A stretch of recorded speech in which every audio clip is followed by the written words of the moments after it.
Ito na yung aking pinakulang. Pinaghalo ko yung dahon ng guyabano tsaka yung sampalokan. Hindi ko alam kung anong lasa. Lagay na natin. Ilipat natin kasi nga gagamitin ko yan eh.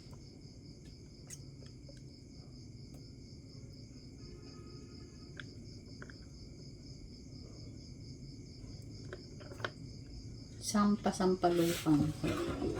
Lalamigin muna natin ng konti bago tayo iinom. Basta natin ito kasi magigisa nga ako nitong talbos ng kamote.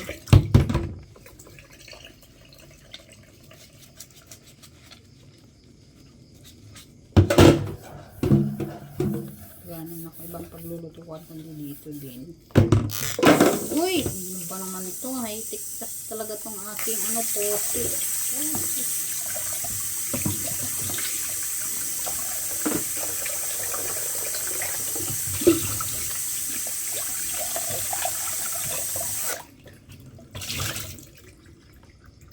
Yan. Pupunasan natin kasi yung hawakan na lang kasi andito yung saksakan.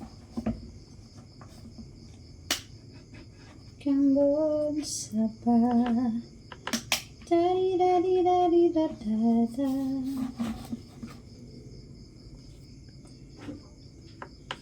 Andyan na yung ating ito na yung ating takip.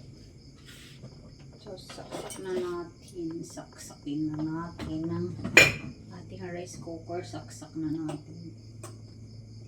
Tapos kuha lang ako ng diba to? Bawang tsaka sibuyas. Wala na ata akong sibuyas.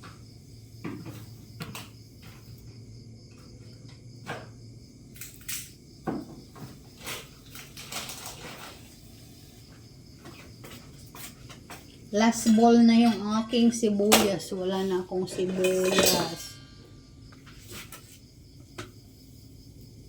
Wala, nabukas ko pala ito. Patay tayo dyan.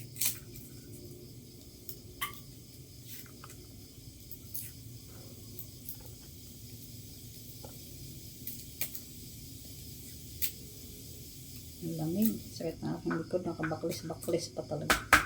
Baklis-baklis. Nakasiliblis-siblan. Dosando-sando pa talaga. Langgam. Lagyan natin ng marami sibuyas at bawang. Dalawang sibuyas, bawang pero mataba. Ang taba nito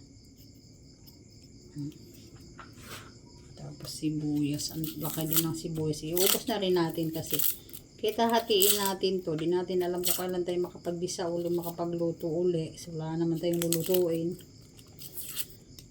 Masasayang yung ating sibuyas. So ubusin na natin.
Come on, saba, saba, saba, saba, diha.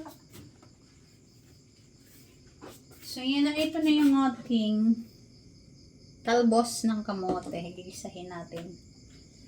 Tapos, wala pala ito, mainit na pala ito. Lalagyan natin ng mantika.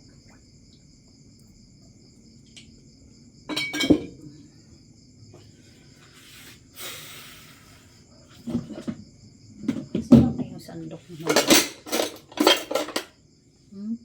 Wala yung sandok na maliit. Hindi yan. Hindi saan?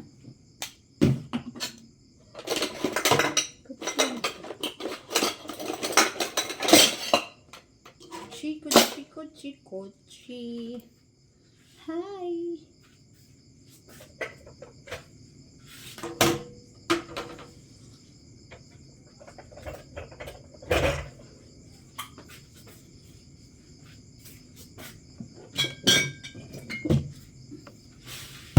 Nilipat ko muna to kasi nahihirapan ng aking bucket.